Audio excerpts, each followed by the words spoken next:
you were asleep. I sent her away. I wanted to be alone. The stars are so beautiful. What is the matter? Such news. There has been a battle. A great battle at Slivnica. A victory. It was won by Sergius. Oh, Mother! Is Father safe? Of course, he sends me the news. Sergius is the hero of the hour, the idol of the regiment. Tell me how was it? Mother! You can't guess how splendid it is. He defied our Russian commanders, acted without orders, led a charge of his own responsibility, headed it himself, was the first man to sweep through their guns. Can't you see it, Reina?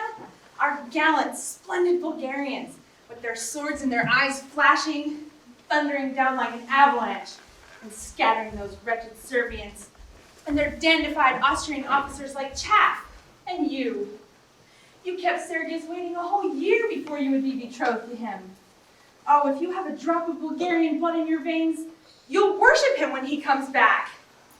What will he care for my poor little worship, after the acclamations of a whole army of heroes? But no matter. I'm so happy, so proud. It proves that all our ideas were real after all. Our ideas real? What do you mean? Our ideas are what Sergius would do. Our patriotism, our heroic ideals. I sometimes used to wonder whether they were anything but dreams. What faithless little creatures girls are. When I buckled on Sergius's sword, he looked so noble. It was treason to think of disillusion or humiliation or failure. And yet, promise me you'll never tell him. Don't ask me for promises until I know what I'm promising. Well, it came into my head, just as he was holding me in his arms and looking into my eyes, that perhaps we only had our heroic ideas because we were so fond of reading Byron and Pushkin, and because we were so delighted with the opera that season at Bucharest. Real life is so seldom like that.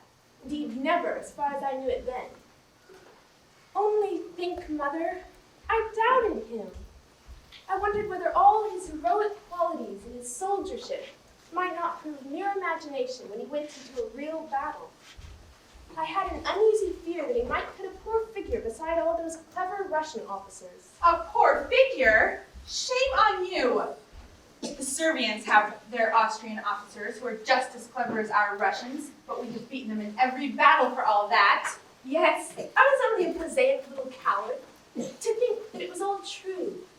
That Sergius is just as splendid and noble as he looks. That the world is really a glorious world for women who can see its glory and men who can act its romance. What happiness, what unspeakable fulfillment.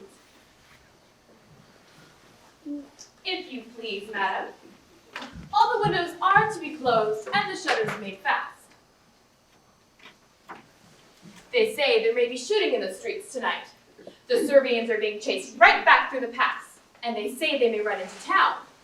Our cavalry will be after them, and our people will be ready for them. You may be sure now that they are running away. I wish our people were not so cruel. What glory is there in killing wretched fugitives? I must see that everything is made safe downstairs. Leave the shutters so that I can just close them if I hear any noise. No, dear, you must keep them closed. You would be sure to drop off to sleep and leave them open. Make them fast, Luca. Yes, madam. Don't be anxious about me. The moment I hear a shot, I shall blow out the candles and roll myself up in bed with my ears well covered. Quite the wisest thing to do, my love. Good night. Good night. Wish me joy, the happiest night of my life. If only there are no fugitives. Go to bed, dear, and don't think of them.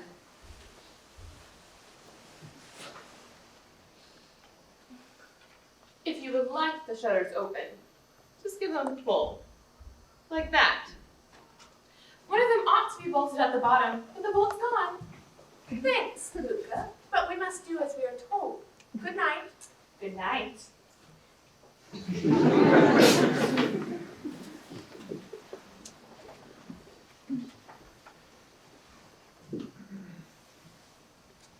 I shall never be unworthy of you any more, my soul's hero. Never, never, never.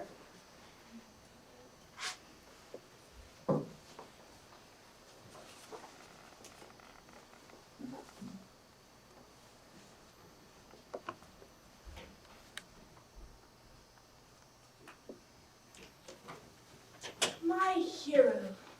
My hero.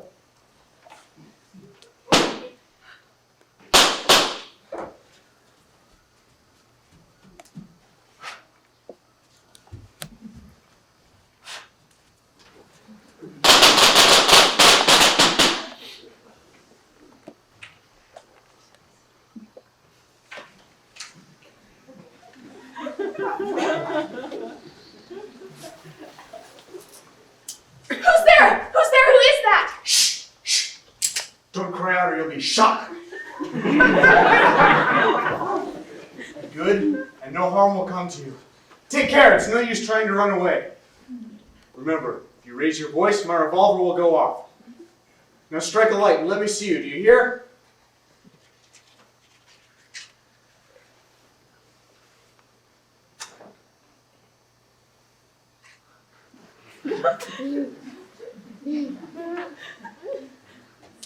Excuse my disturbing you, but you recognize my uniform.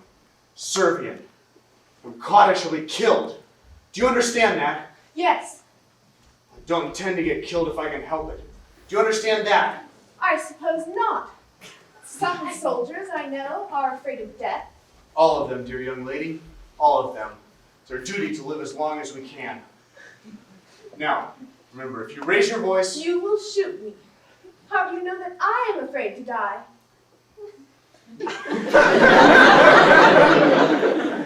Ah, perhaps, suppose I don't shoot you. What then?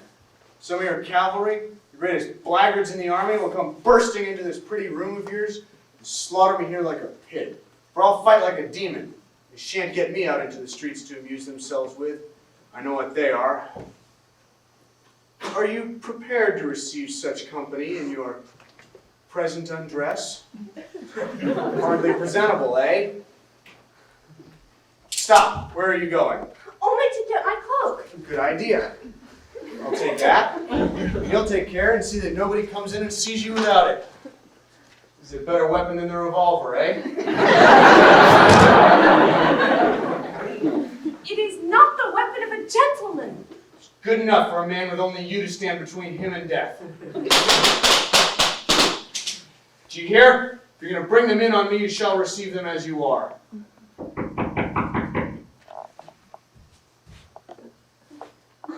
It's no use. Quick, wrap yourself up. They found me. Thank you. My lady? My lady, get up quick and open the door! What will you do? Never mind. This will not last long. I'll help you. Hide yourself quick. Behind the curtain. There's just half a chance if you keep your head. Remember, 9 soldiers out of 10 are born fools. If they find me, I promise you a fight. A devil of a fight.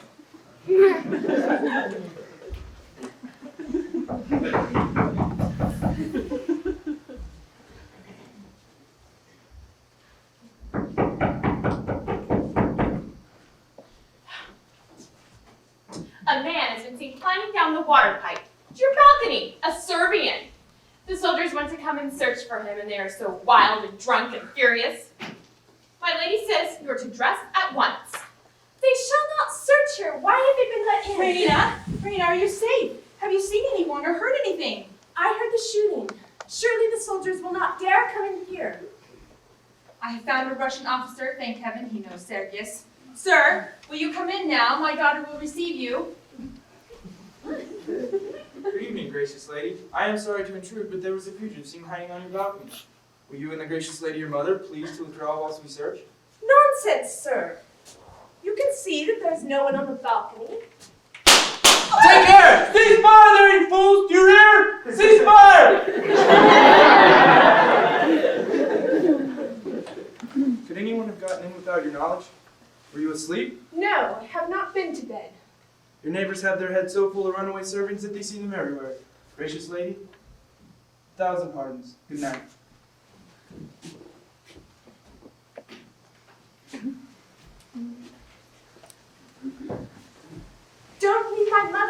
whilst the soldiers are here.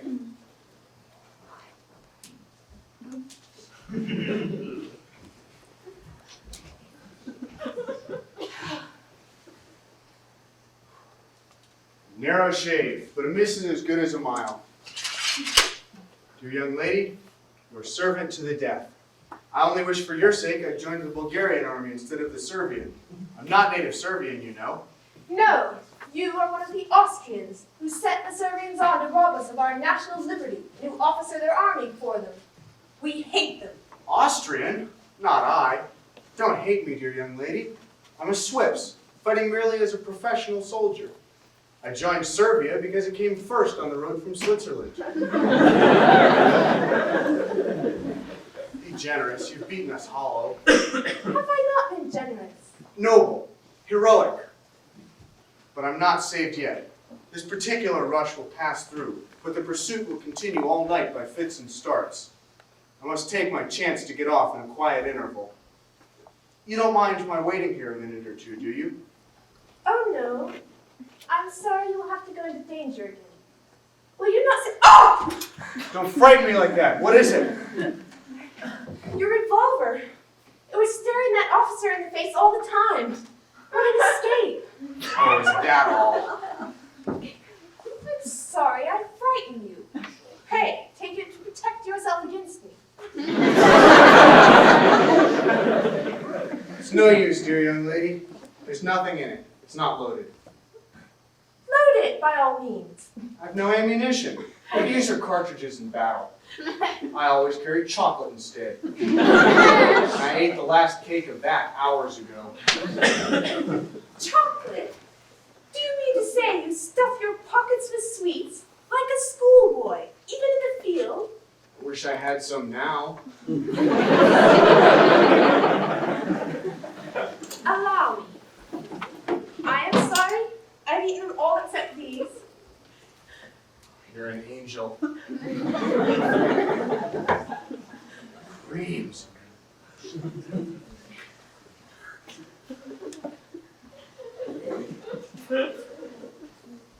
Oh. Delicious. Thank you, dear young lady. You can always tell an old soldier by the inside of his holsters and cartridge boxes. The young ones carry pistols and cartridges. The old ones, grub. Thank you.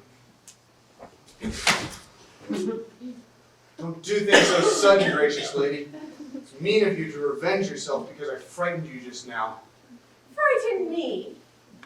Do you know, sir, that though I am only a woman, I think I am at heart as brave as you? I should think so. You haven't been under fire these 3 days as I have. I can stand 2 days without showing it much. But no man can stand 3 days. I'm as nervous as a mouse. Would you like to see me cry? No.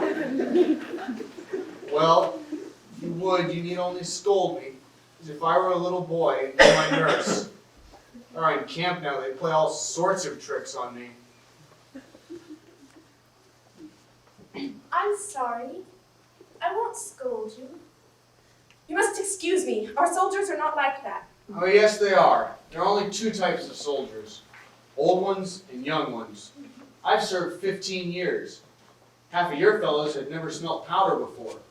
Why, how is it you've beaten us? Sheer ignorance of the art of war, nothing else. I never saw anything so unprofessional.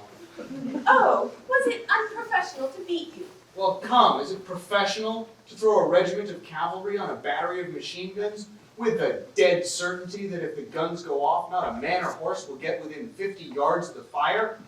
I couldn't believe my eyes when I saw it. Did you see the great cavalry charge? Tell me about it. Describe it to me. You never saw a cavalry charge, did you? How could I? Perhaps not, of course. It's a funny thing. It's like slinging a handful of peas against a window pane. First comes one, then 2 or 3 right behind, then all the rest in a lump. Ah, yes. bravest of the brave. You should see the poor devil pulling at his horse. Why should he pull at his horse? Because it's running away with him, of course. Do you think he wants to get there before the others?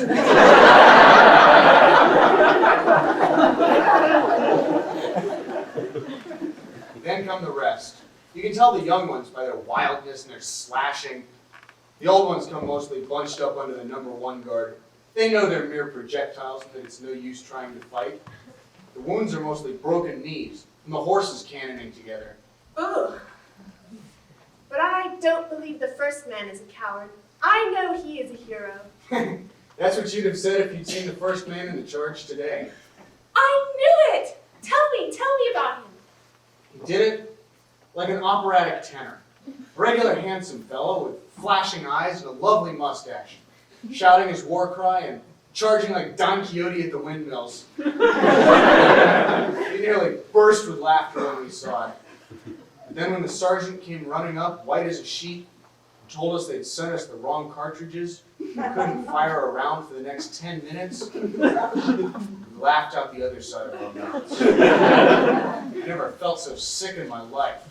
And I've been in 1 or 2 very tight places. I had no revolver cartridges, nothing but chocolate. No bayonets, nothing. Of course they just cut us to bits. And there was Don Quixote, flourishing like a drum major, and imagining he'd done the cleverest thing, or else he ought to be court-martialed for what he did. All the fools ever let loose on the field of battle, that man's the very maddest. He and his regiment simply committed suicide. I mean, the pistol missed fire, that's all. Indeed. Would you know him again if you saw him? Shall I ever forget him? This is the photograph of the gentleman, the patriot and hero to whom I am betrothed.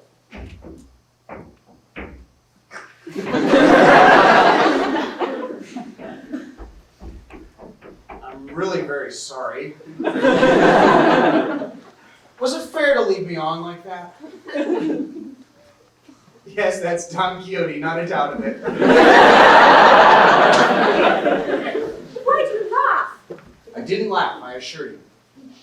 At least, I didn't mean to laugh. When I think of him charging the windmills and imagining he'd done the finest thing. Give me back that portrait, sir. Certainly. Of course. I'm really very sorry.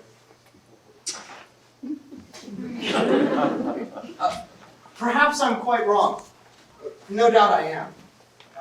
Most likely he got wind of the cartridge business somehow and knew it was a safe job. That is to say he was a pretender and a coward. You did not dare say that before. It's no use, dear young lady.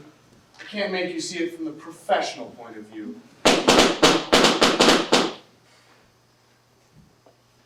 So much the better for you. How? You are my enemy, and you are at my mercy. What would I do if I were a professional soldier? Ah, true, dear young lady. You're always right. I know how good you've been to me. To my last hour, I shall remember those 3 chocolate creams. It was unsoldierly, but it was angelic. Thank you. And now I shall do a soldierly thing. You cannot stay here after what you have just said about my future husband.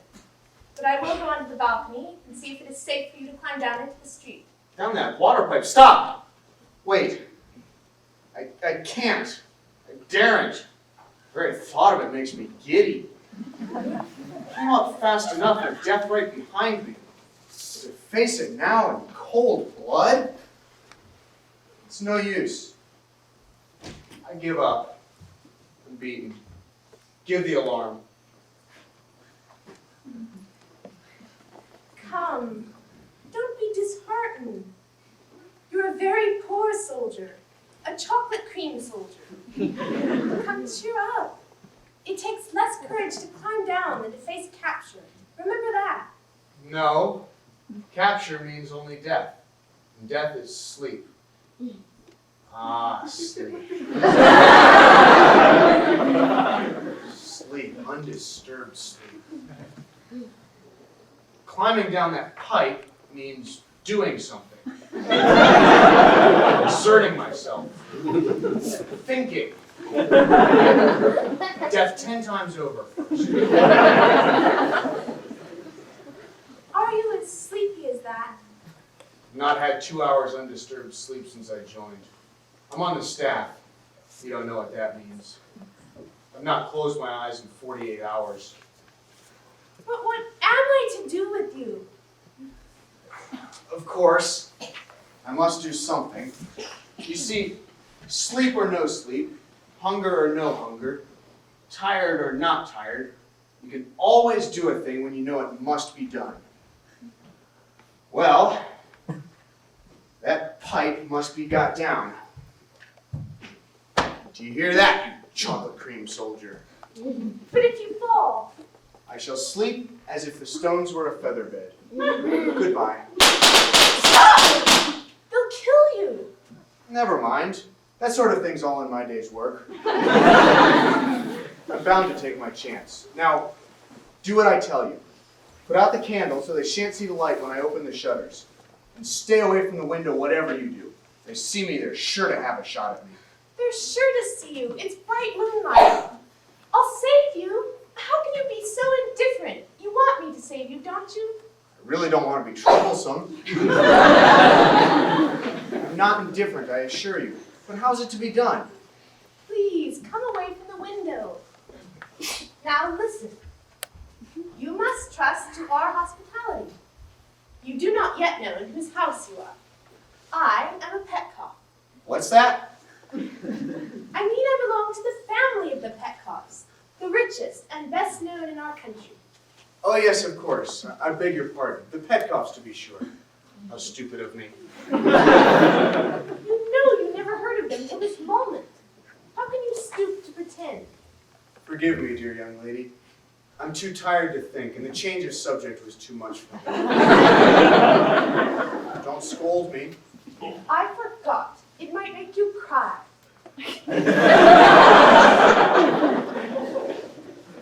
I must tell you that my father holds the highest command of any Bulgarian in our army. He is a major. A major? Bless me, think of that. You showed great ignorance in thinking it was necessary to climb up the balcony, because ours is the only private house with 2 rows of windows. There is a flight of stairs inside to get up and down by. Stairs? How grand. You live in great luxury indeed, dear young lady. Do you know what a library is, sir? A library? A room full of books? Yes, we have one. The only one in Bulgaria. Actually, a real library. I should like to see that. I tell you these things to show you that you are not in the house of ignorant country folk, who would kill you the moment they saw your Serbian uniform, but among civilized people. We go to Bucharest every year for the opera season, and I have spent a whole month in Vienna. Saw that at once, dear young lady. I saw at once that you knew the world. Have you ever seen the opera Bernani? Is that the one with the devil in it in red velvet and a soldier's chorus? No. Then I don't know it. I thought you might have remembered the great scene where Ernani, flying from his foes, just as you are tonight, takes refuge in the castle of his bitterest enemy, an old Castilian noble. The noble refuses to give him up. His guest is sacred to him. Have your people got that notion? My mother and I can understand that notion, as you call it. And if instead of threatening with your pistol as you did, you had simply thrown yourself as a fugitive on our hospitality, you would have been as safe as in your father's house. You quite sure? It's useless to try to make you understand. Don't be angry, dear young lady. You see how awkward it would be for me if there was some sort of mistake. My father's a very hospitable man. He keeps 6 hotels. I could hardly trust him as far as that. What about your father? He is away at Srebrenica, fighting for his country. I will answer for your safety. There's my hand in pledge of it. Will that reassure you? Better not touch my hand, dear young lady. I must have a wash first. That is very nice of you. I see you are a gentleman. Eh? You must not think that I am surprised. Bulgarians of really good standing. People in our position wash their hands nearly every day. But I appreciate your delicacy. You may take my hand. Thank you, dear young lady. I feel safe at last. And now, would you mind breaking the news to your mother? I'd better not stay here secretly longer than is necessary. If you will be so good as to stay perfectly still whilst I am away. Certainly. You're not going to sleep, are you? Do you hear? Wake up, you're falling asleep. Falling asleep? Not the least in the world. I was only thinking. It's all right, I'm wide awake. Will you please stand up while I am away? All the time, mind. Certainly, certainly. You may depend on me.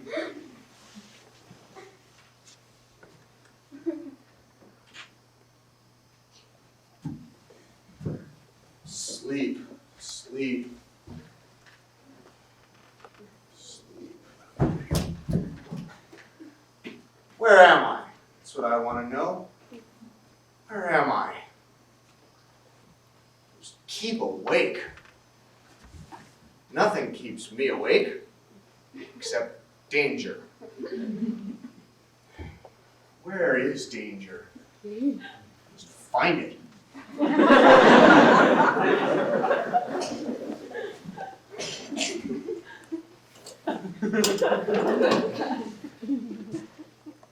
What am I looking for? Sleep? Danger? Don't know. Ah, yes. I know. To go to bed, but not to sleep. Must not sleep because of danger. And not to lie down either, only to sit. He's gone. I left him here. Oh, here then he must have climbed out. Well, he's fast asleep, the brute. Sir, sir, sir. Don't, Mama. The poor darling is worn out. Let him The poor darling, Lena.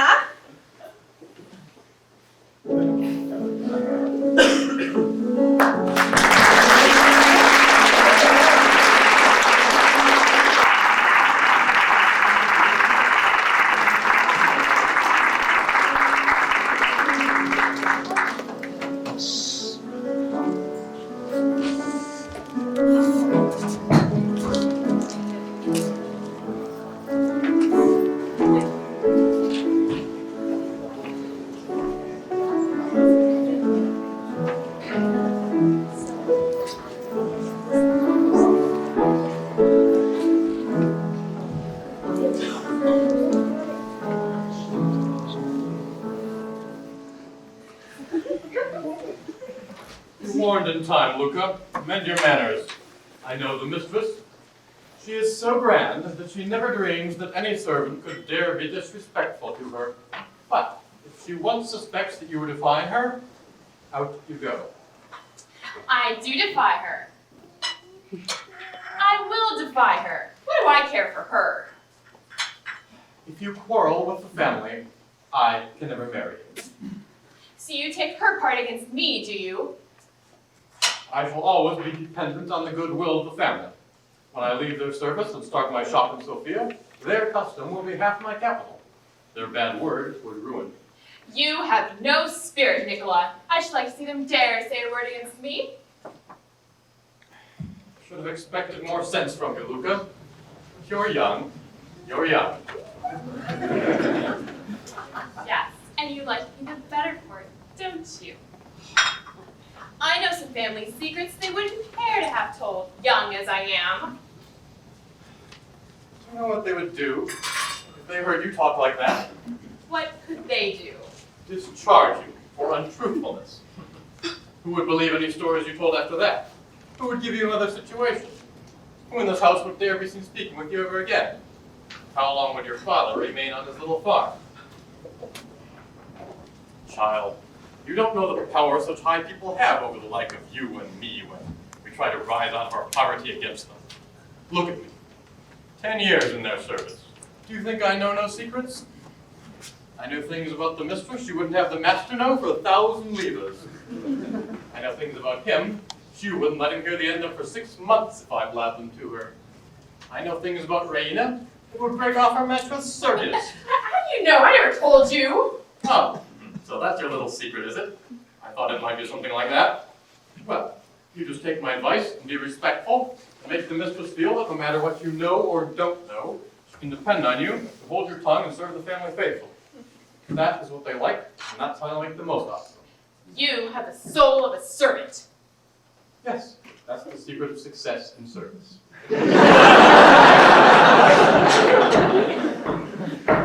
Hello there, Nicola.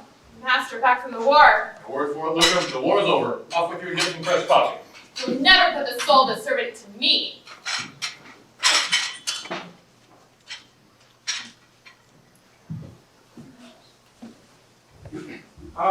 Breakfast out here, eh? Yes, sir. The mistress and Miss Raina have just gone in. Go and say I've come. Get me some fresh coffee. It's coming, sir. Have you told the mistress? Yes, she's coming. Well, the Servians haven't run away with you, have they? No, sir. That's right. Did you bring me some cognac? Here, sir. That's right.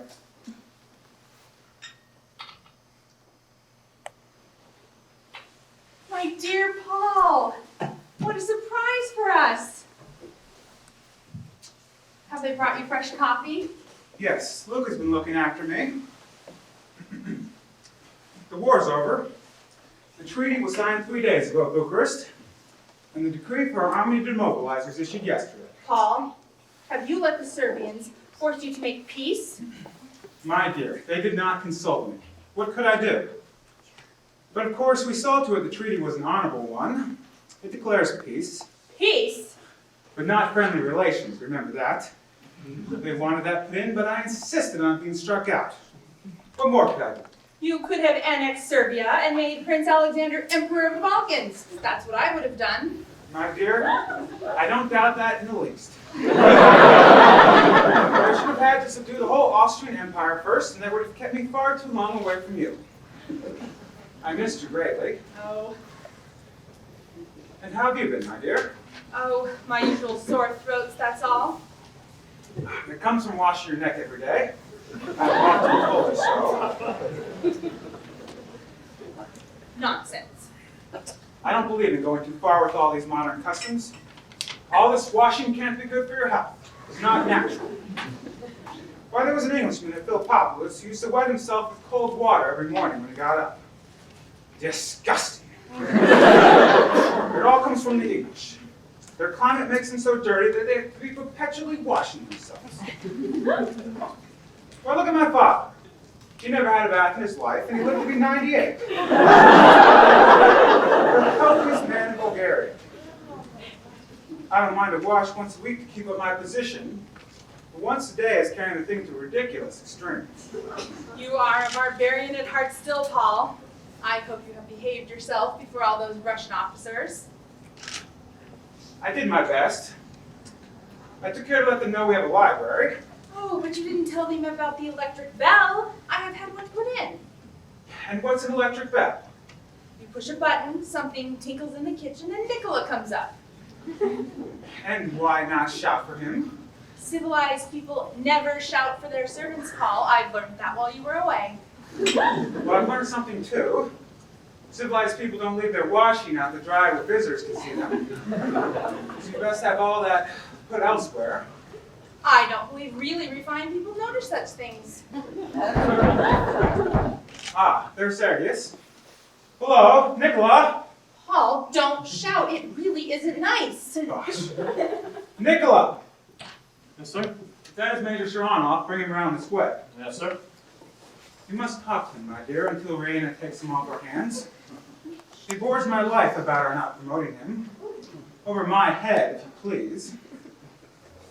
He certainly ought to be promoted once he marries Raina. The country should insist on having at least one native general.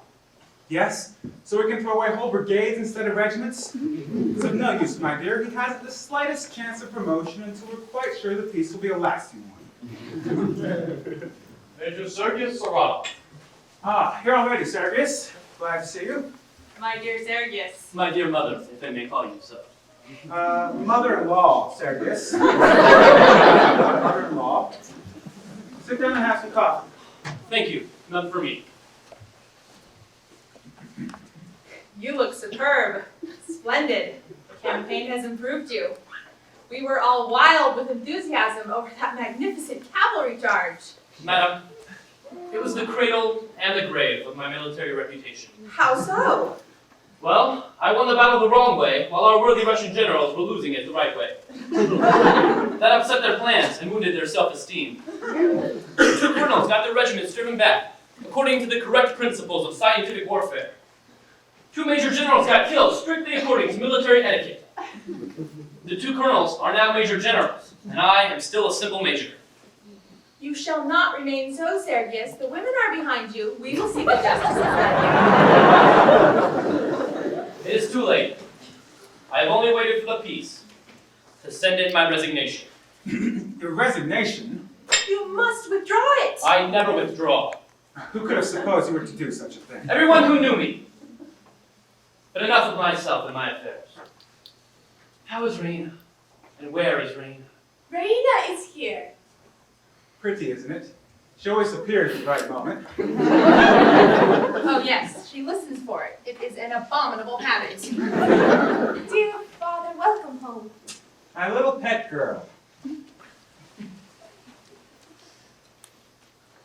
And so you're no longer a soldier, Sergius?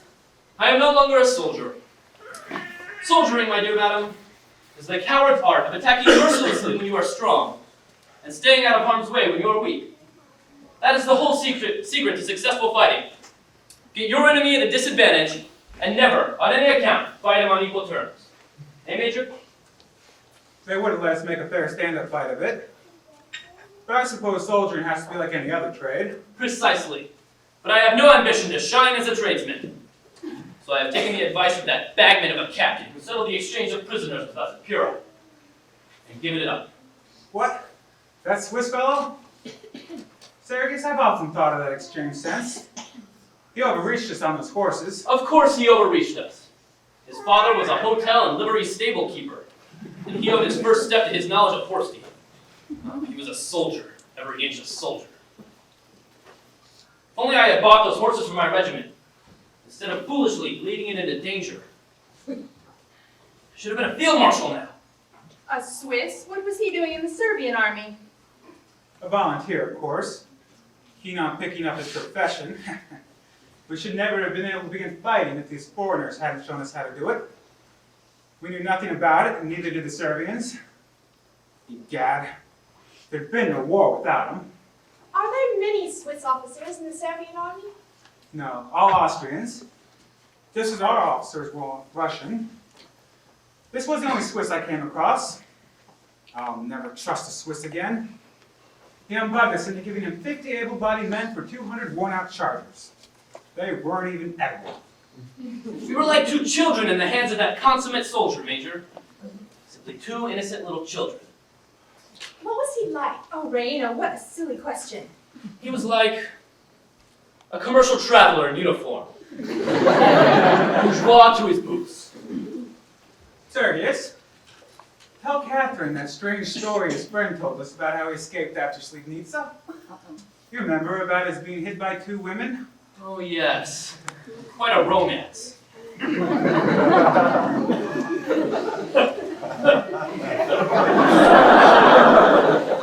He was serving in the very battery I so unprofessionally charged. Being a thorough soldier, he ran away like the rest of them, with our cavalry at his heels. To escape their attentions, he had the good taste to take refuge in the chamber of some patriotic young Bulgarian lady. The young lady was enchanted by his persuasive commercial or traveler's manners.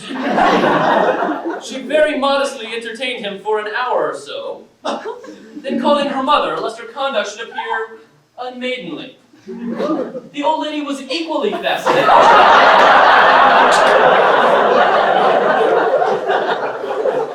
And the went on his way in the morning, disguised in an old coat belonging to the master of the house, who was away at the war. Your life at camp has made you coarse, Sergius. I did not think you would have repeated such a story before me. She is right, Sergius. If such women exist, we should be spared the knowledge of them. Nonsense. What does it matter? No, Petpop, I was wrong. I beg your pardon. I behaved abominably. Forgive me, Raina. And you too, madam. The glimpses I have had of the seamy side of life in the last few months have made me cynical. But I should not have brought my cynicism here, least of all into your presence, Raina. Stuff and nonsense, Sergius. That's quite enough fuss about nothing. Soldier's daughter should be able to stand up without flinching to a little strong conversation. Come. It's time for us to get to business. We have to make up our minds how we're going to get those 3 regiments back to Philippopolis. There's no forward for them on the Sophia route. Paul, Sergius and Raina have hardly seen each other. Perhaps I can help you settle about the regiments. My dear madam, impossible. Oh no, my dear Sergius, you stay here. There's no hurry. I have a word or two to say to Paul. Come, dear, let me show you the electric bell. Very well. Very well.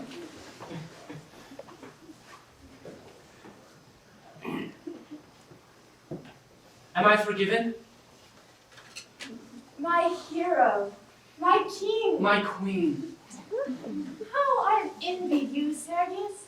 You have been out in the world, on the field of battle, able to prove yourself there worthy of any woman in the world. Whilst I have had to sit here at home, inactive, dreaming, useless, doing nothing that could give me the right to call myself worthy of any man. Dearest, all of my deeds have been yours. You inspired me. I have gone through the war like a knight in a tournament with this lady looking down at him. And you have never been absent from my thoughts for a moment. Sergius, I think we two have found the higher love. When I think of you, I feel that I could never do a base deed or think an ignoble thought. My lady and my saint. My lord and Shh, shh. Let me be the worshipper, dear. You little know how unworthy even the best man is of a girl's pure passion. I trust you. I love you. You will never disappoint me, Sarah. I cannot want you to speak indifferently before her. My heart is too full. I will get my hat, and then we can go out into lunch. Wouldn't you like that? Be quick. If you are away 5 minutes, it will seem like 5 hours.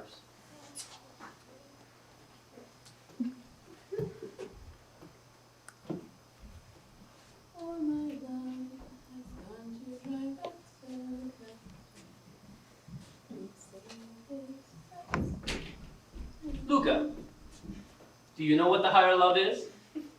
No, sir. It's a very fatiguing thing to keep up for any length of time, Luca. One feels the need of some relief after it. Perhaps you would like some coffee, sir. Thank you, Luca. Sir, you know I didn't mean that. I'm surprised at you. I'm surprised at myself, Luca. What would Sergius, the hero of Slivnica, say if he saw me now? What would Sergius, the apostle of the higher love, say if he saw me now? What would the half-dozen Sergiuses that keep popping in and out of this handsome figure say if they caught us here? Do you consider my figure handsome, Luca? Let me go, sir. I shall be disgraced. Will you let go? No. Then stand back where we can't be seen. Have you no common sense? I might have been seen from the windows. Miss Raina is sure to be spying out after you. Take care, Luca. I may be worthless enough to betray the higher love, but do not you insult. Oh, not for the world, sir, I'm sure. May I go back to my work, please, now? You are a provoking little witch, Luca. If you were in love with me, would you spy out of windows on me? Well, you see, sir, since you say you're half a dozen different gentlemen all at once, I should have a great deal to look after. Witty as well as pretty. No, I don't want your kisses. Gentlefolk are all alike. You making love to me behind Miss Raina's back, and she doing the same behind yours. Luca! It shows how little you really care. If If our conversation is to continue, Luca, you will please remember that a gentleman does not discuss the conduct of the lady he is engaged to with her maid. It's so hard to know what a gentleman considers right. I thought when we were trying to kiss me, you'd give up being so particular. Devil! Devil! Ha! I expect at least one of the six of you, sir, is very much like me, though I am only Miss Raina's maid.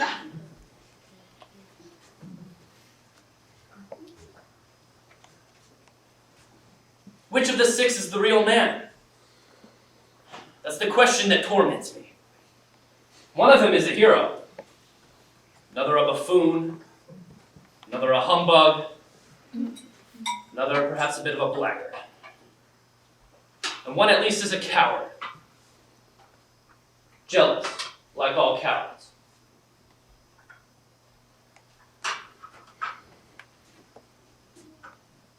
Luca, who is my rival?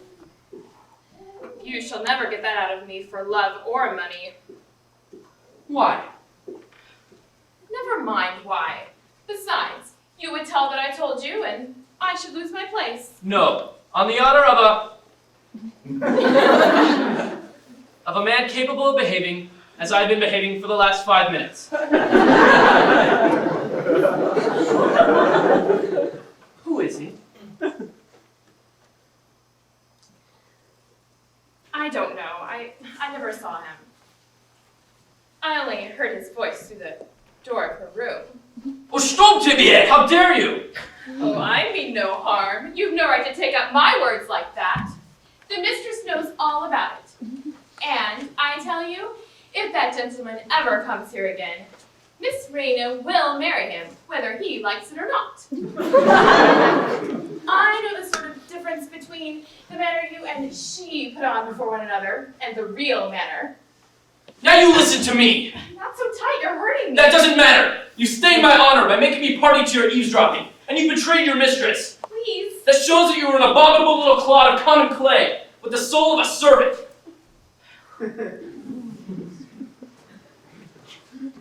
You know how to hurt with your tongue as well as your hands. But I don't care now that I found out that whatever sort of clay I'm made of, you're made of the same. And as for her, she's a liar. Her fine airs are a cheat. And I'm worth 6 of her.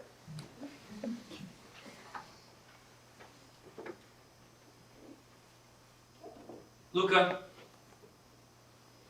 a gentleman has no right to hurt a woman under any circumstances. I beg your pardon. That sort of apology may satisfy, lady. Of what use is it to a servant? Oh, you wish to be paid for your hurt? No. I wish my hurt made well. How?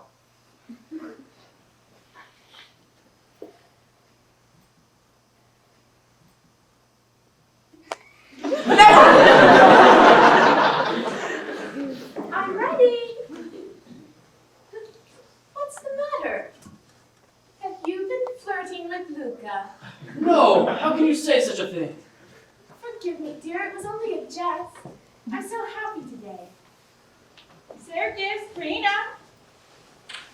I am sorry to disturb you, children, but Paul is distracted over those 3 regiments. He doesn't know how he's going to send them to Philippopolis, and he objects to every suggestion of mine. Let's go help him, Sergius. He's in the library. But we were just going out for a walk. I shall not be long. Wait for me just 5 minutes. I shall go around and wait in full view of the library windows. Be sure you draw Father's attention to me. If you are gone a moment longer than 5 minutes, I shall come in and fetch you. Regiments or no regiments. Very well.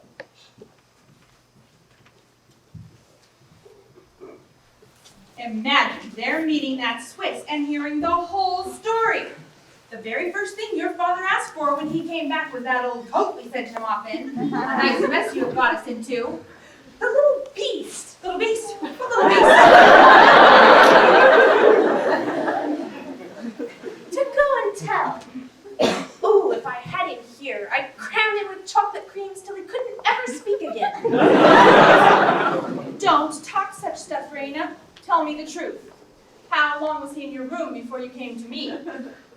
Oh, I forget.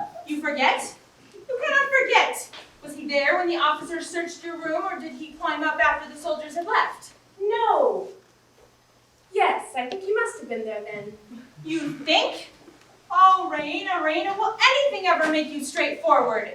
If Sergius finds out, it will be all over between you. Oh, I know Sergius is your pet. I sometimes wish you could marry him instead of me. You would just suit him. You would spoil him and pet him and mother him to perfection. Well, upon my word.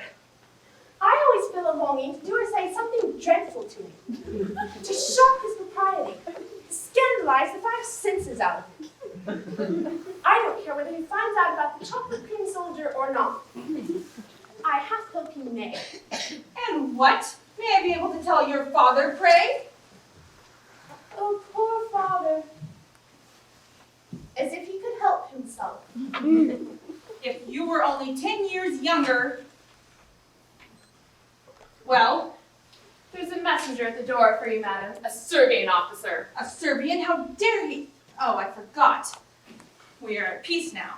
I suppose we shall have them calling every day to pay their compliments. Well, if he's an officer, why do you take him to your master? He's in the library with Major Saranov. Why do you come to me?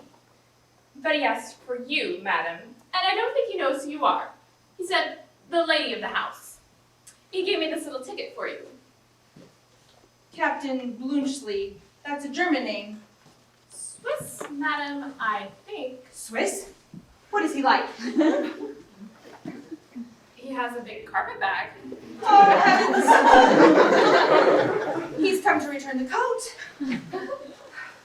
Send him away. Say we're not at home. Tell him to leave his address, and I'll write to him. Oh, stop. Wait, that will never do. The master and Major Saranov are busy in the library, aren't they? Yes, madam.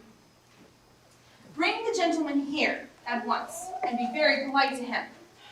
Here, leave that here, and go straight back to him. Luca, Yes, madam. he will have to go out that way. Have Nicola bring his bag here after him.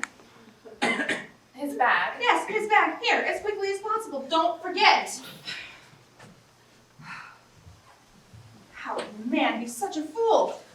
Such a moment to select. Such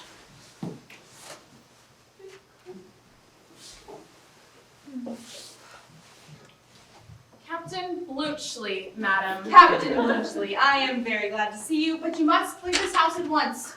My husband has just returned with my future son-in-law, and they know nothing. If they did, the consequences would be terrible. You are a foreigner, and do not feel our national animosities, as we do. We still hate the Serbians. The only effect of the peace on my husband has been to make him feel like a lion balked of his prey. If he discovered our secret, my daughter's life would hardly be safe, and he would never forgive me. Will you, like the chivalrous gentleman and soldier that you are, leave this house at once before he finds you here? At once, gracious lady. I only came to thank you and to return the coat you lent me. If you will permit me to take it out of my bag and leave it with your servant as I pass out, I need detain you no further. Oh, you must not think of going that way. This is the quickest way out. Many thanks. So glad to have been of service to you. Goodbye. Put my bag? Oh, it shall be sent on. You will leave me your address? Certainly. Permit me.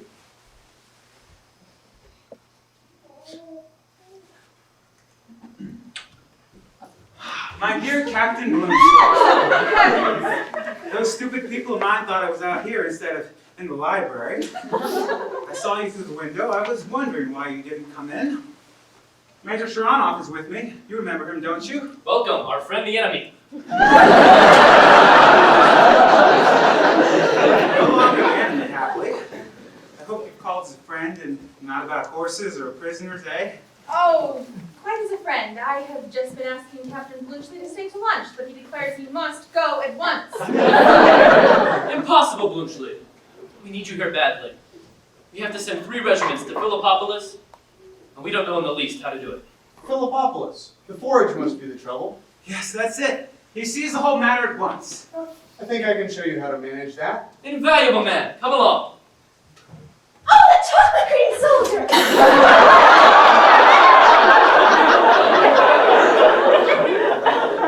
Reina, can't you see we have a guest? Captain Blunchley, one of our new Serbian friends. How silly of me. You see, I had made the most beautiful ornament for the ice pudding, and that stupid Nicola has just put down a pile of plates on it and spoiled it. I hope you didn't think you were the chocolate cream soldier, Captain. I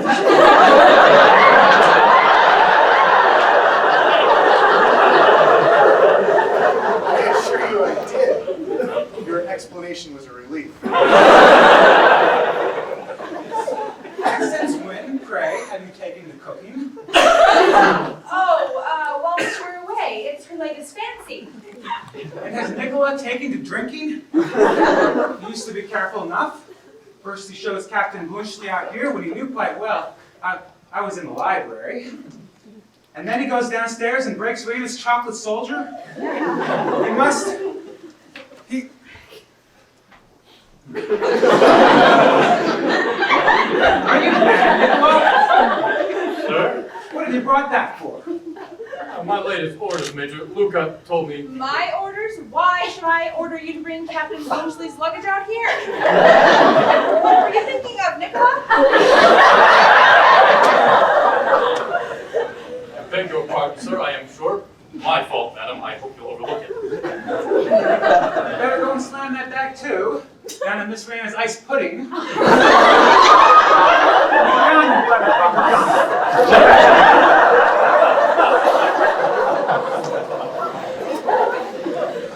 Paul, don't be angry. Scoundrel. Got out of hand while I was away. I'll teach him. Oh well. Never mind that, Blunchley. You know very well you're not going back to Switzerland yet. And until you do, you'll stay with us. Oh, do, Captain Blunchley. Now, Captain. He's afraid. Press him and he'll stay. Oh, I shall be only too delighted if Captain Blunchley really wishes to stay. He knows my wishes. I am at Madam's orders. That settles it. Of course. You see, you must stay. Well, I must, I must.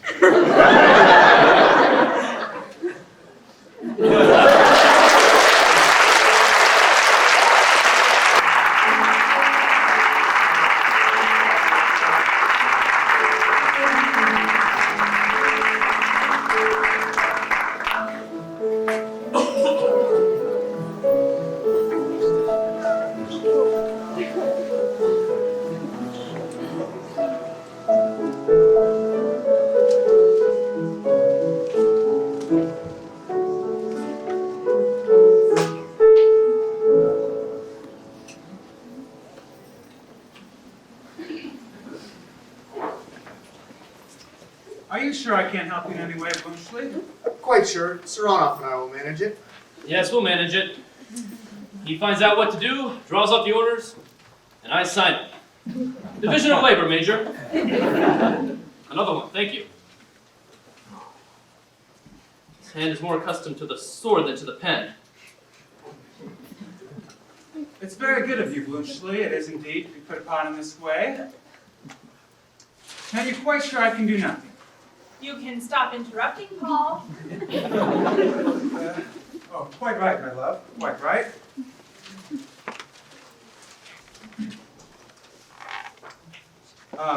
You have no idea how pleasant it is for us to sit here after a good lunch with nothing to do but enjoy ourselves. Now, there's only one thing I want to make me thoroughly comfortable. And what is that? My old coat. I'm not at home in this one. I feel as if I were on parade. My dear Paul, how absurd you are about that old coat. It's probably hanging in the blue closet where you left it. My dear cat, I tell you, I've looked there. Am I to believe my own eyes or not?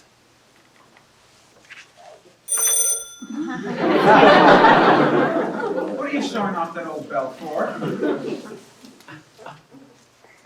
My dear, if you think the obstinacy of your sex can make a coat out of 2 old dressing gowns of Raina's, you're waterproof in my Macintosh, you're mistaken. It's exactly what the blue closet contains at present. Nicola, go to the blue closet and bring your master's old coat, the braided one he usually wears in the house. Madame? Catherine, Yes, Paul. I bet you any piece of jewelry you'd like to order from Sophia against a week's housekeeping money that the coat isn't there. Done, Paul. Come, here's an opportunity for some sport. We'll bet on it. Blunchley, I'll give you 6 to 1. It'll be robbing you, Major. Madame is sure to be right.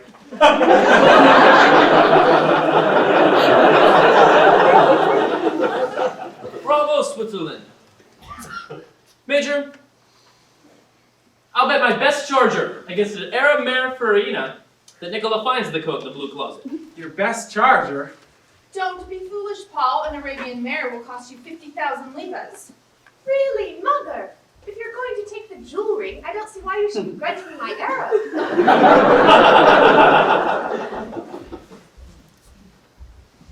Where was it, Nicola? Hanging in the blue closet, madame. Well, I am... Paul? I could have sworn it wasn't there. Age is beginning to tell on me. I'm getting hallucinations. Here, tell me to change. Excuse me, Blunchley. Remember, Sergius, I didn't take that bet of yours. You'd best give Raina that Arab seed yourself, since you've roused her expectations. Eh, Raina? She's dreaming as usual. Assuredly, she shall not be the loser. So much the better for her. I shan't come off so cheap, I expect. Ah. No, I feel at home at last.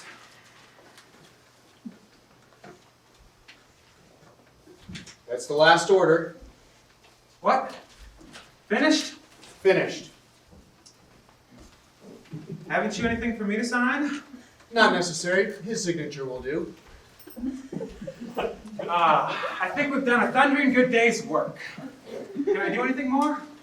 You can both see to the fellows that are to take these, pack them off at once, show them that I've marked on the orders the time they're to be handed in by. Tell them that if they stop to drink or tell stories, if they're 5 minutes late, they'll have the skin taken off their backs. I should say so. And if one of them is man enough to spit in my face for insulting him, I'll buy his discharge and give him a pension.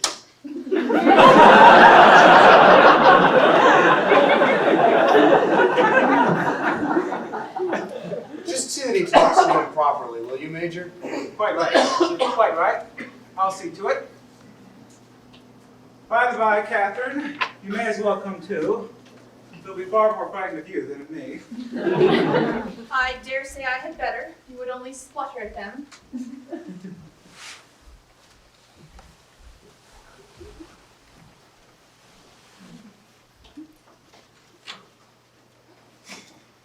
What a country.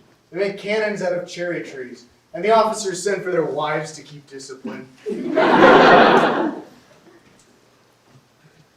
look ever so much nicer than when we last met. What have you done to yourself? Washed. Brushed. A good night's sleep and breakfast. That's all. Did you get back safely that morning? Quite, thanks.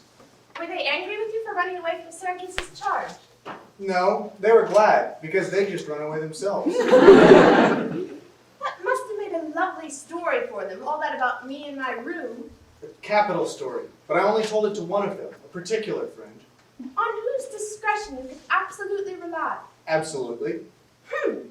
He told it all to my father and Sergius the day you exchanged the prisoners. No, you don't mean that, do you? I do indeed. But they don't know it was in this house you took refuge. If Sergius knew, he would challenge you and kill you in a duel. Well, bless me, then don't tell him. Can you not see what it is for me to deceive him? I want to be quite perfect with Sergius. No meanness, no smallness, no deceit. My relation with him is the one really beautiful and noble part of my life. I hope you can understand that. You mean, don't you, that you wouldn't like him to find out that the story about the ice pudding was you know. Don't speak of it in that flippant way. I lied. I know it. But I did it to save your life. He would have killed you. That was the second time I ever uttered a falsehood. Do you remember the first time? I? No. Was I present? Yes. And I told the officer who was searching for you that you were not present. True, I should have remembered it. It was natural of you to forget at first. It cost you nothing. It cost me a lie. A lie?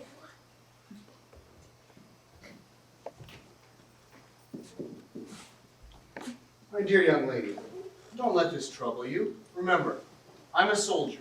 Now, what are the two things that happen to a soldier so often he comes to think nothing of them?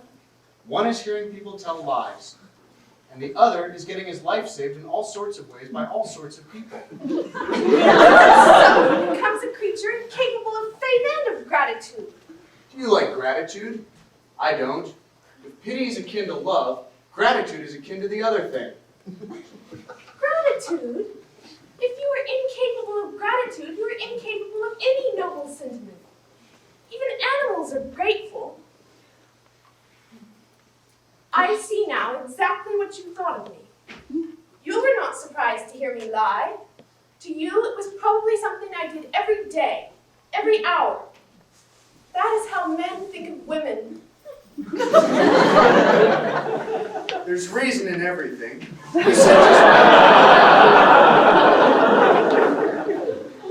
You said just now that you'd only told 2 lies in your whole life.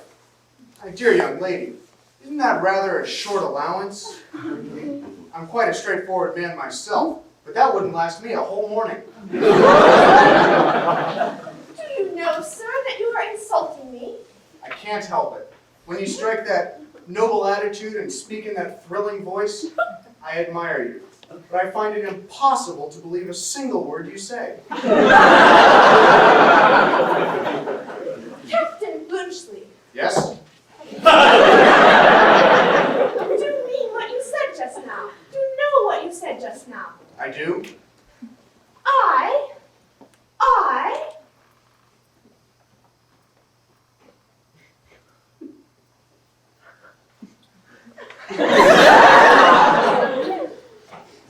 How did you find me out?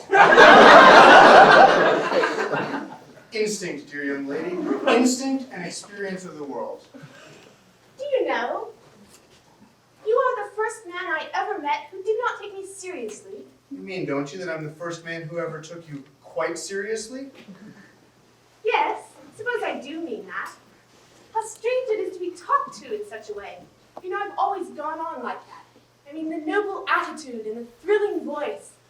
I did it when I was a tiny child for my nurse. She believed in it. I do it before my parents. They believe in it. I do it before Sergius. He believes in it. Yes, he's a little in that line himself, isn't he? Do you think so? You know him better than I do. I wonder, is he? If I thought that. Oh well, what does it matter? Now you've found me out, you probably despise me. No, my dear young lady. No. No, 1,000 times. It's part of your youth. Part of your charm. Unlike the others. Your nurse, your parents, Sergius. I'm your infatuated admirer. Really?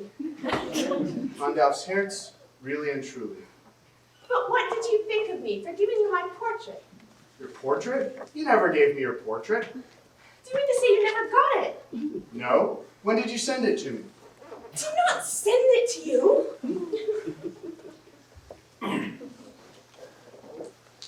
It was in the pocket of that coat. Oh. Well, I never found it. It must be there still. There still! There for my father to find the first time he puts his hand in his pocket? How could you be so stupid?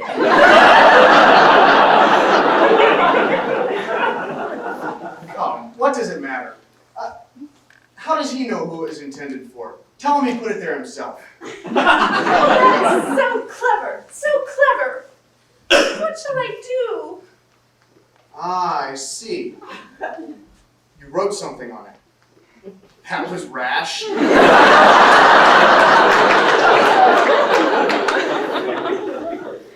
have done such a thing for you, who care no more except to laugh at me. Oh, are you sure that nobody has touched it? Well, I can't be quite sure. I couldn't take it with me all the time. When One can't have much luggage on active service. What have you done with it? When I got through to Pierrot, I had to put it in safekeeping somehow. I thought of the railway cloakroom, but that's the surest way to be looted in modern warfare, so I pawned it. Pawned it! I know it doesn't sound nice, but I assure you it was much the safest plan. I redeemed it the day before yesterday. Heaven only knows whether the pawnbroker cleared out the pockets or not. You have a low shopkeeping mind. You think of things that would never come into a gentleman's head. That's the Swiss national character, dear. I wish I'd never met you. Those are for you. The messenger is waiting. Will you excuse me? The last mail to reach me was 3 weeks ago. These are the subsequent accumulations. 4 telegrams. A week old.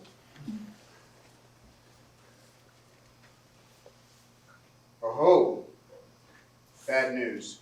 Bad news.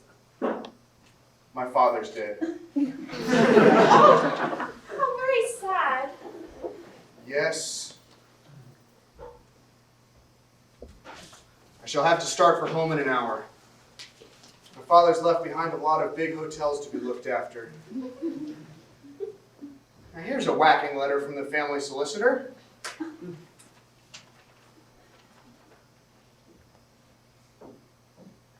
Great heavens! 70, 200, 400, 4,000, 9,600. What on earth am I to do with them all? 9,000 hotels. Hotels, nonsense. Oh, if only you knew. It's too ridiculous. I shall have to leave immediately. I must give my fellow orders about starting. He has not much heart, that Swiss, though he's so fond of the Servians. Not a word of grief for his poor father. Grief. A man who's been doing nothing but killing people for years. What does he care? What does any soldier care? Major Saranac has been fighting too, and he has plenty of heart left. Thought you wouldn't get much feeling out of your soldier. I've been trying all the afternoon to get a word along with you, my girl. What fashion is that of wearing your sleeve, child? My own fashion. Indeed. If the mistress sees you, she'll talk to you. Is that any reason why you should take it upon yourself to talk to me? Come, don't be so contrary with me. I have some good news for you. See? 20 leave a bill. Sergius gave me that out of pure swagger. A fool and his money are soon parted. Here, 10 levers more. The Swiss gave me that for backing up the mistresses and Raina's lies about him. He's no fool, he isn't. You should have heard old Catherine downstairs, as polite as you please to me, telling me not to mind the major being a little impatient. Well, they knew what a good servant I was after making a fool and a liar of me before them all. 20 shall go to our savings. You shall have the 10 to spend, if you'll only talk to me so as to remind me I'm a human being. I get tired of being a servant occasionally. Yes, sell your manhood for 30 levas and buy me for 10. Keep your money. You were born to be a servant. I was not. When you set up your shop, you will only be everybody's servant instead of somebody's servant. Wait till you see. We shall have our evenings to ourselves, and I shall be master in my own house, I promise you. You shall never be master of mine. You have a great ambition in you, Luca. Only remember, if any luck comes to you, it was I that made a woman of you. You? Yes, me. Who was it made you give up wearing a couple of pounds of false black hair on your head and reddening your lips and cheeks like any other Bulgarian girl? I did. Who taught you to trim your nails, keep your hands clean, be dainty about yourself, like a fine Russian lady? Me. Do you hear that? Me. I've often thought that if Raina were out of the way, you just a little less of a fool, and Sergius just a little more of one, you might come to be one of my grandest customers, instead of being only my wife and costing me money.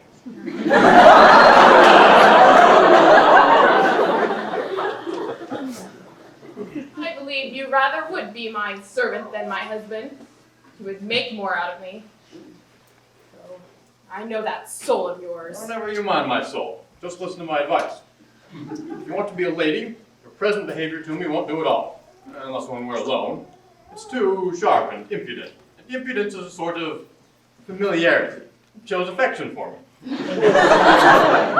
And don't you try being high and mighty with me either. You're like all country girls. You think it's genteel to treat a servant the way I treat a stable boy. That is only your ignorance, and don't you forget it. And don't be so eager to defy everybody. Act as if you expected to have your own way, not as if you expected to be ordered about. The way to get on as a lady is the same as the way to get on as a servant. You've got to know your place. That's the secret of it. And you may expect me to know my place if you get promoted. Think it over, my girl. I'll stand by you.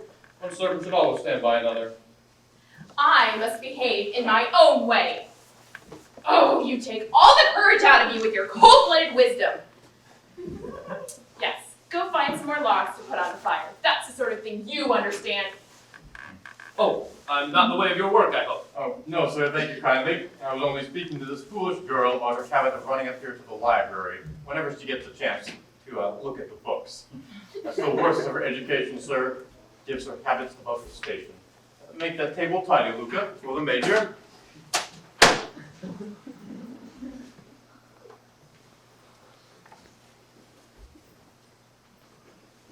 Let me see. Is there a mark there? Does it hurt? Yes? Shall I cure it? No, you cannot cure it now. Quite sure. Do not trifle with me, sir. An officer should not trifle with a servant. That was no trifle, Luca. Are you sorry? I am never sorry. I wish I could believe a man could be as unlike a woman as that. I wonder, are you really a brave man? Yes, I am a brave man. My heart jumped like a woman's at the first shot, but in the charge I found that I was brave. Yes, that at least is real about me. Did you find in the charge that the men whose fathers were poor like mine were any less brave than the men who are rich like you? Not a bit. They all slashed and cursed and yelled like heroes. The courage to rage and kill is cheap. I have an English bull terrier who has as much of that sort of courage as the whole Bulgarian nation with the whole Russian nation at its back. But he lets my groom thrash him all the same. That's your soldier all over. No, Luca. Your poor men can cut throats, but they are afraid of their officers. They put up with insults and blows. They stand by and see one another punished like children. Aye, and help to do it when they are ordered. And the officers, well, I am an officer. Oh, give me the man who will defy to the death any power on earth or in heaven that sets itself up against his own will and conscience. He alone is the brave man. How easy it is to talk. Men never seem to me to grow up. They all have schoolboys' ideas. You don't know what true courage is. Indeed, I am willing to be instructed. Look at me. How much am I allowed to have my own will? I have to get your room ready for you, to sweep and dust, to fetch and carry. How could that degrade me if it did not degrade you to have it done for you? But if I were the Empress of Russia, above everyone in the world, then, then. Though according to you, I could show no courage at all. You should see. You should see. What would you do, most noble Empress?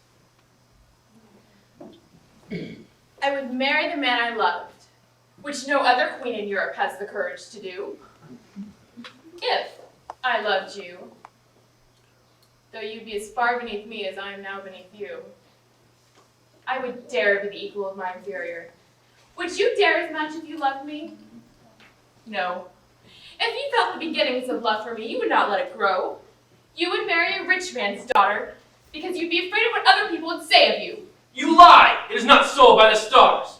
If I loved you, and were the Tsar himself, I would set you on the throne by my side. But you know that I love another woman.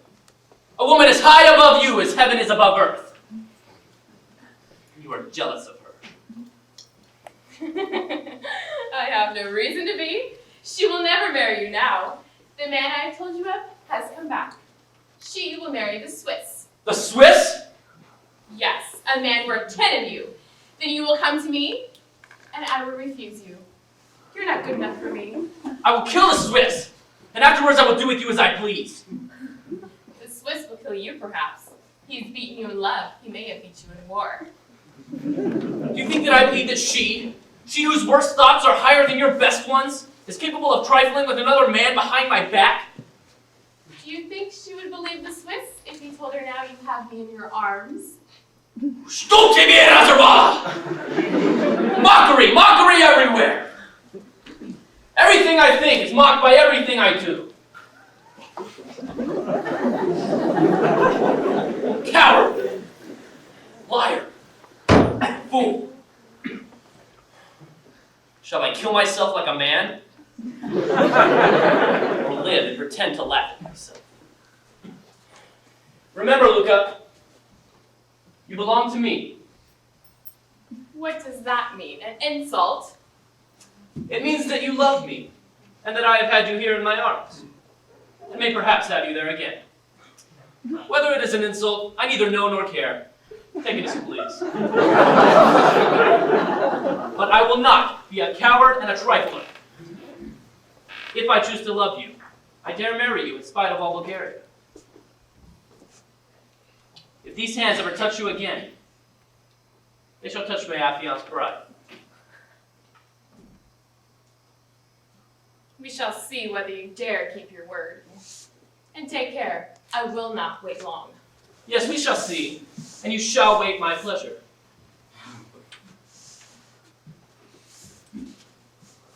It's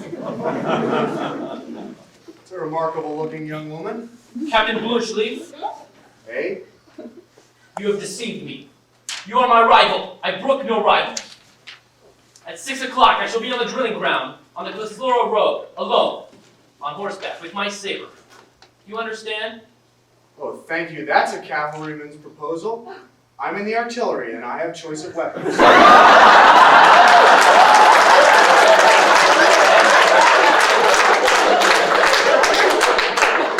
If I come, I shall bring a machine gun. And there shall be no mistake about the cartridges this time.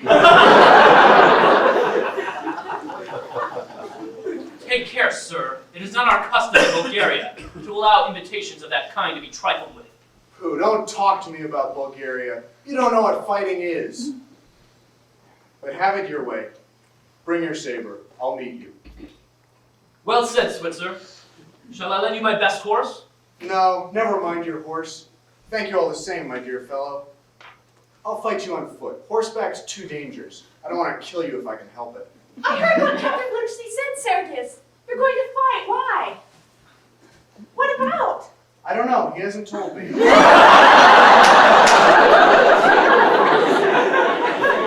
Better not interfere, dear young lady.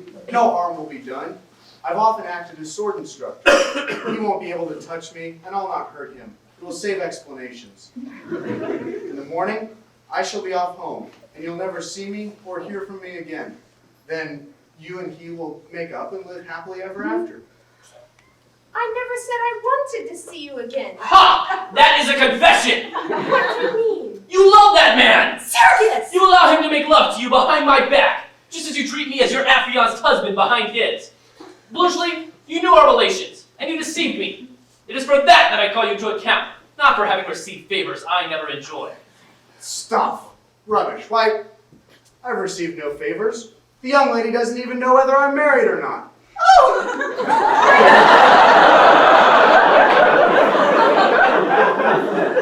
You see the young lady's concern, Captain Bluchleaf. Denial is useless.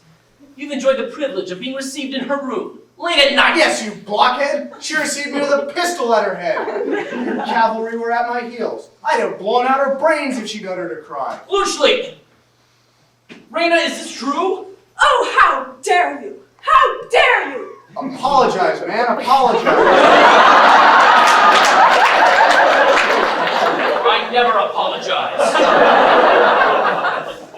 This is all the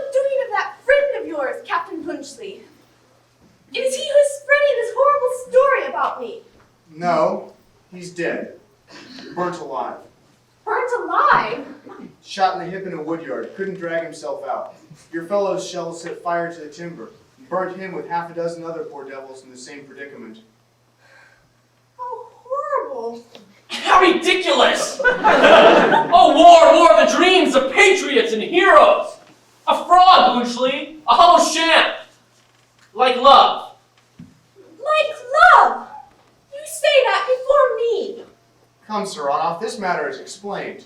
A hollow sham, I say! Would you have come back here if nothing had passed between you, except at the muzzle of your pistol? Rain is mistaken about your friend who was burnt. He was not my informant. Who then? Ah, Luca, my maid, my servant. You were with her this morning all the time after... What sort of god is this I've been worshipping? Do you know, I looked out of the window as I went upstairs to have another sight of my hero. I saw something that I did not understand then. I know now that you were making love to her. You saw that? Only too well.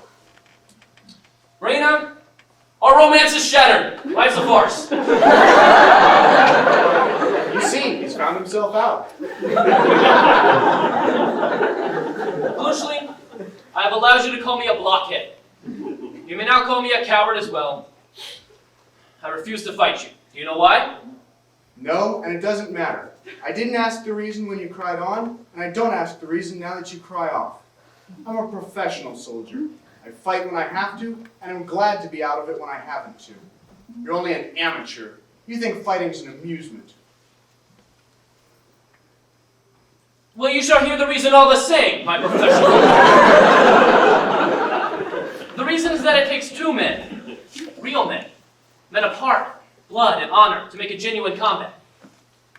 I can no more fight you than I can make love to an ugly woman. You have no magnetism. You're not a man. You're a machine. Quite true, quite true. I always was that sort of chap. I'm really very sorry. But now that you've found that life isn't a farce, but something quite sensible and serious, what further obstacle is there to your happiness? You are very solicitous about my happiness and his. Do you forget his new love, Luca? It is not you he must fight now, but his rival, Nicola. Rival? Did you not know they were engaged? Nicola? Our fresh abyss is opening? Nicola? A shocking sacrifice, isn't it? Such beauty, such intellect, such modesty, wasted on a middle-aged servant man. Really, serious. You cannot stand by and allow such a thing. It would be unworthy of your chivalry. Viper! Viper! Look here, Sir Onoff, you're getting the worst of this. You see what this man has done, Captain Blunchley.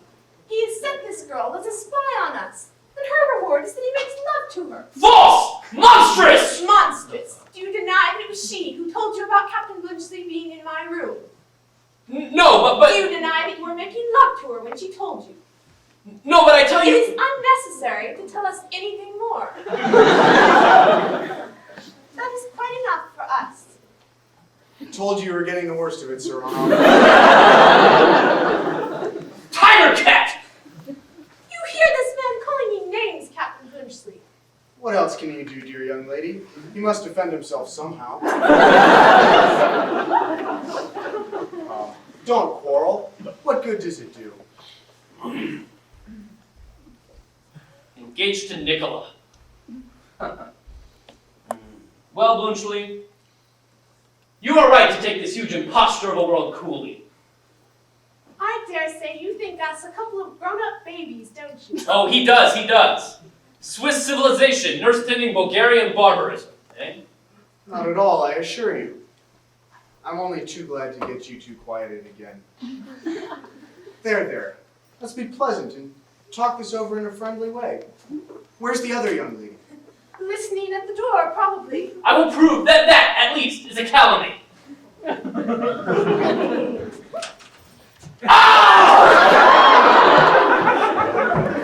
Judge her, Blunchley. You, the cool, impartial man, judge the eavesdropper.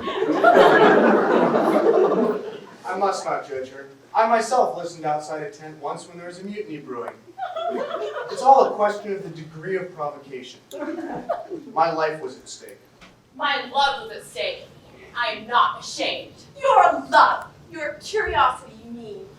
My love, stronger than anything you could ever feel, even for your chocolate cream soldier. Oh, what does that mean? It means... Oh, I remember. The ice pudding. A paltry taunt, girl. Excuse my shirt sleeve, gentlemen. Raina, somebody's been wearing that coat of mine. I swear it. Somebody with bigger shoulders than mine. So I'll burst open in the back. Your mother's been in it. I do wish she'd make haste. I shall catch cold.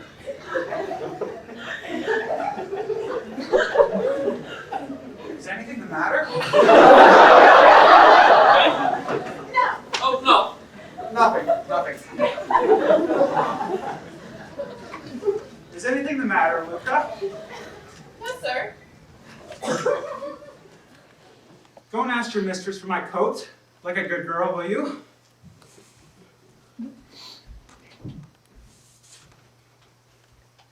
Here it is, Papa. Give that to me, Nicola. You put some more wood on the fire. Going to be very good for old Papa for just one day after his return from the wars, eh? Oh, Father, how can you say that to me? Well, only a joke, little one. Come, give me a kiss.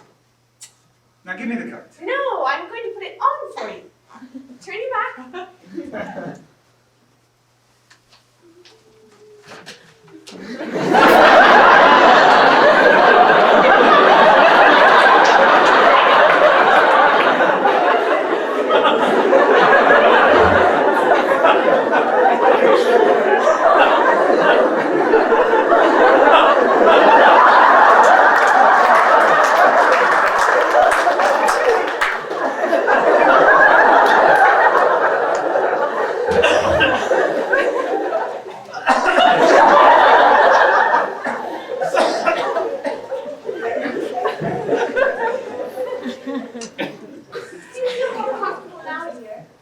Quite, my little love, quite.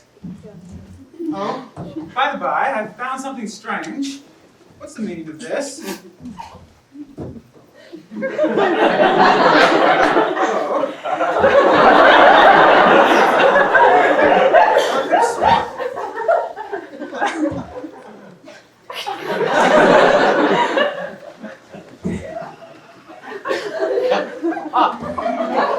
Your mother's taken it. Taken what? Your photograph with the inscription, Raina, to her chocolate cream soldier, a souvenir. Now you know there's something more to this than meets the eye, and I'm going to find out. Nicola, Sir, did you spoil the invitation to Miss Raina's this morning? you heard Miss Raina say that I did, sir? I know that, you idiot. I am certain Miss Raina is incapable of saying anything that is not true, sir. Are you? Well, I'm not. Come. Do you not think I see it all? Sergius, you're the chocolate cream soldier. I, a chocolate cream soldier? Certainly not. Not? Do you mean to tell me that Raina sends photographic souvenirs to other men? The world is not such an innocent place as we used to think, Petkoff. It's all right, Major. I'm the chocolate cream soldier. The young lady saved my life when I was starving by giving me free chocolate creams. Shall I ever forget their flavor? My late friend Stoltz told you the story at Pirot. I was the fugitive. You? Sergius, do you remember how those two women went on this morning when we mentioned it? You're a nice young woman, are you? Major Saranoff has changed his mind. And when I wrote that on the photograph, I did not know that Captain Blunchley was married. I'm not married. You said that you were. I did not. I positively did not. I never was married in my life. Raina, will you kindly inform me, if I'm not asking too much, which of these two gentlemen you are engaged to? To neither of them. This young lady is the object of Major Saranoff's affections, At present, Are you mad, Sergius? Why, Luca's engaged to Nicola. I beg your pardon, sir. There is a mistake. Luca is not engaged to me. Not engaged to her, you scoundrel? Why, you had 25 livres from me on the day of your betrothal, and she had the guilt bracelet from Miss Raina. We gave it out so, sir, but it was only to give Luca protection. She had a soul above her station, and I have been no more than her confidential servant. I intend, as you know, sir, to set up a shop later on in Sofia, and I look forward to her custom and recommendation should she marry into the nobility. Well, This is either the finest heroism or the most crawling baseness. Which is it, Bluchleaf? Never mind whether it's heroism or baseness. Nicola is the ablest man I've met in Bulgaria. I'll make him manager of a hotel if he can speak French and German. I have been insulted by everyone here. You owe me an apology. It's no use. You never apologize.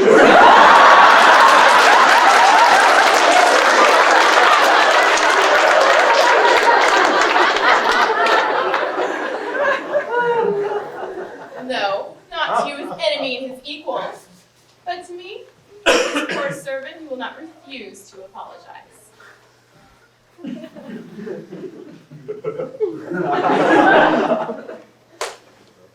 You're right.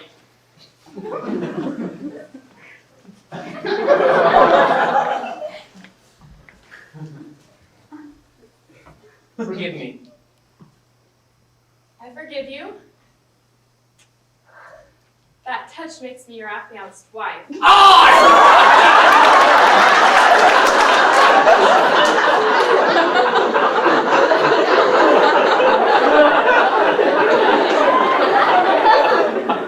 You can withdraw if you like.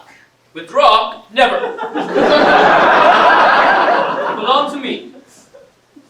what is the meaning of this? well, my dear, it appears that Sergius is going to marry Luca instead of Raina. Don't blame me, I had nothing to do with it. Marry Luca, Sergius, you are bound by your word to us. Nothing binds me. Come, sir, on off your hand. These heroics of yours have their practical side after all. Gracious young lady, the best wishes of a good Republican. Luca, you have been telling stories. I have done Raina no harm. Raina, I have a right to call her Raina. She calls me Luca. I told Major Saranov she would never marry him if that Swiss gentleman ever came back. What's that? I thought you were fonder of him than of Sergius. You know best whether I was right. What nonsense! My dear Major, my dear Madame, the young lady simply saved my life, nothing else. She never cared two straws about me. But look at the young lady and look at me. She's rich, young, beautiful, with her head full of fairy princes and noble natures and cavalry charges and goodness knows what else. And I, commonplace Swiss soldier who hardly knows what a decent life is after 15 years of barracks and battles.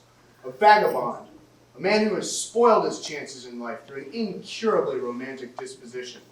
A man Excuse me, Bluchleaf. What did you say? I spoiled your chances in life? An incurably romantic disposition. I ran away from home twice as a boy. I went into the army instead of into my father's business. Climbed up the balcony of this house, when any man of sense would have dived into the nearest cellar. Came sneaking back to have another look at the young lady, when any other man my age would have simply sent the coat back and gone... My coat? Yes, that's it. Would have simply sent the coat back and gone quietly home. Do you suppose I'm the sort of fellow a young girl falls in love with? Why, look at our ages. I'm 34. I don't suppose the young lady is much over 17. Why, all this adventure, which was life or death to me, was mere schoolgirls' games to her. Chocolate creams and hide and seek. Why, here's the proof. I ask you, Would a woman who took this affair seriously have written Raina to her chocolate cream soldier a souvenir? That's what I was looking for. Who's gonna get there? I have set everything right, I hope, dear young lady. I quite agree with your account of yourself. You are a romantic idiot. Next time, I hope you will know the difference between a schoolgirl of 17 and a woman of 23. 23? Blunchley, my one last belief is gone. Your sagacity is a fraud, like everything else.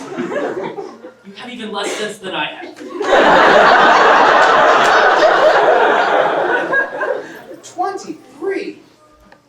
23?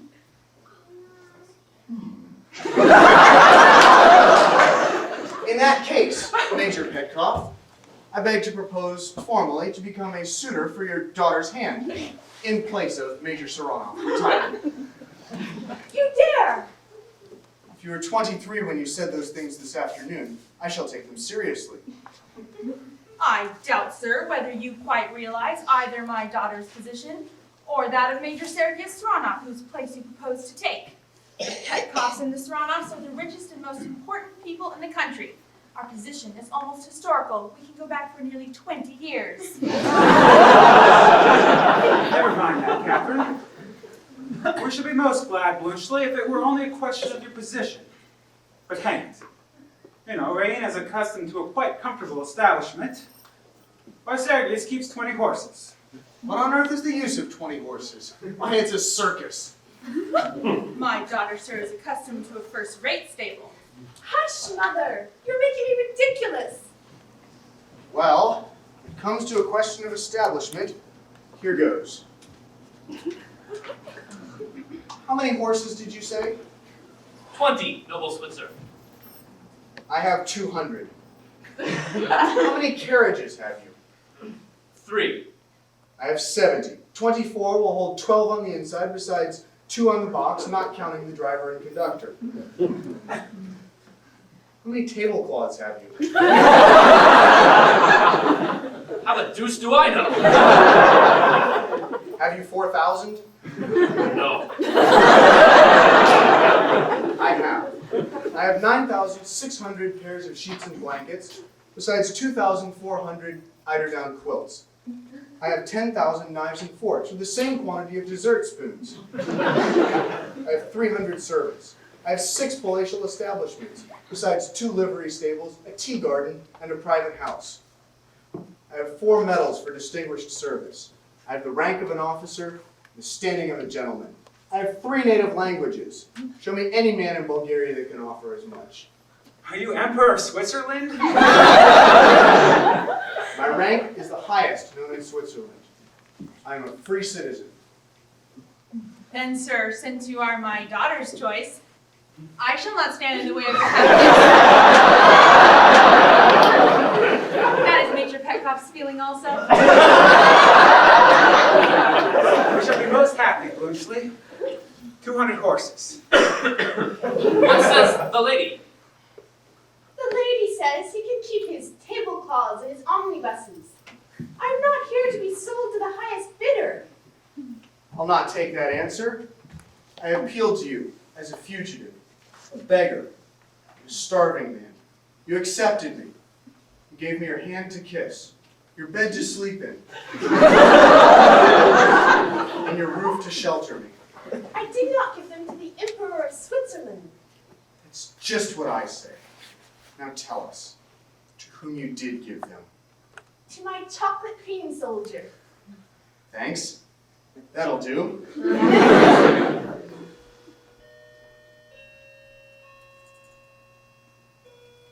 Time's up, Major. You've managed those 3 regiments so well, you'll be sure to be asked to get rid of some of the infantry of the Timok division. Send them home by way of Lampolonka. Saranov, don't get married until I come back. I shall return at punctually 5 in the evening on Tuesday fortnight. Gracious ladies, good evening. What a man! What a man!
Pack them off at once. Show them that I've marked the time on the orders they're to hand them in by. Tell them that if they stop and drink or tell stories, if they're 5 minutes late, they'll have the skin taken off their backs. I should say so. And if one of them is man enough to insult me for spitting in his face, I'll buy his discharge and give him a pension. Just see that he talks to them properly, will you, Major? Cut. But hang it. You know, Wayne is accustomed to a quite comfortable establishment. Why, Sergius keeps 20 horses. What on earth is the use of 20 horses? Why, it's a circus. My daughter, sir, is accustomed to a first-rate circus. Hush, Mother, you're making me ridiculous. What would you do, most noble Empress? I would marry the man I loved, which no other queen in Europe has the courage to do. If I loved you, though you would be as far beneath me as I am now beneath you. I would dare be the equal of my inferior. Would you dare as much if you loved me? No. If you felt the beginnings of love for me, you would not let it grow. You would marry a rich man's wife because you would be afraid of what other people would say of you. You lie! It is not so, by the stars! If I loved you, or the rich man's wife, or the Tsar himself, I would set both of you on the throne by my side. Cut. Then I'll just keep going with the line. So close the door and come out. Forgive me, dear. It was only a jest. I'm so happy today. Sergius, Raina, I am sorry to disturb your children, but Paul is simply distracted over those 3 regiments. He doesn't know how he's going to send them to Philippopolis, and he objects to every suggestion of mine. So do I! Every implication, everything. And has Nicola taken to drinking? First he shows Captain Belushly out here when he knew quite well I was in the library. And then he goes downstairs and breaks free as a childless soldier. He must.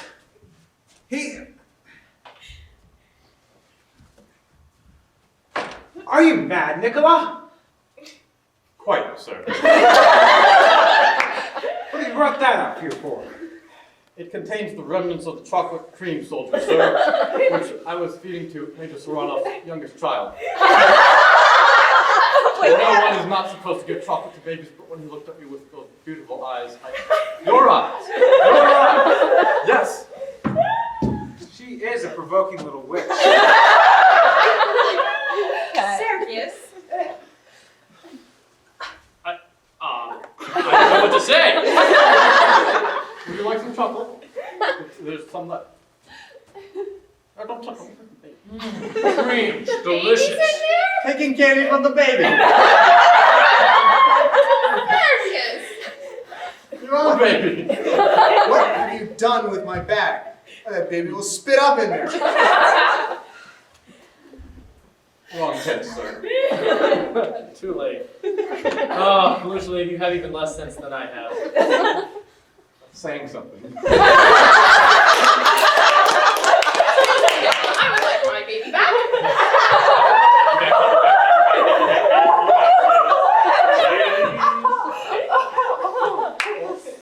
You want to say anything? Anything at all? Last memorable moments? Okay, it was a wonderful play and I had a very good time. Anything else? I would like to have some chocolate creams myself. Yes, but just for the record, the chocolate creams were actually grapes. Yeah. That kind of And in stinks. case Dean Wilson is listening, they were not fermented. Oh, and the pipe was mine, and I taught Luca how to smoke, but I'm not a student, so it doesn't matter. Wonderful. You have anything to say, Abigail? Me, Luca, never. Do you have any questions, sir? Is this how you normally act in real life, or is this your real stage representation of the real You know, Abigail? I don't appreciate questions like that. I've had a lot of questions like that. I've had a lot of comments like that, too. Apologize, man. Apologize. Indeed, apologize, man, apologize. Moving on. Do you think of a baby coloring your hair red permanently? Do you think you like that? Well, you insist.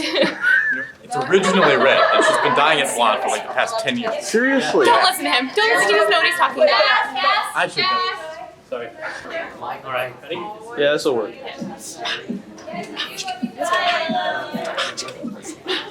Way, keep doing it. I make signals. Carrie did.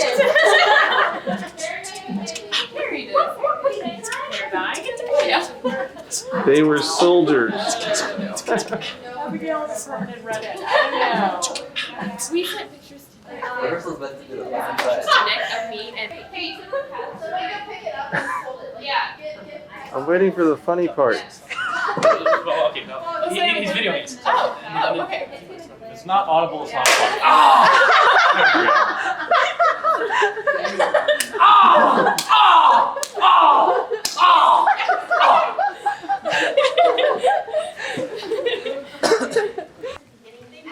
You got me?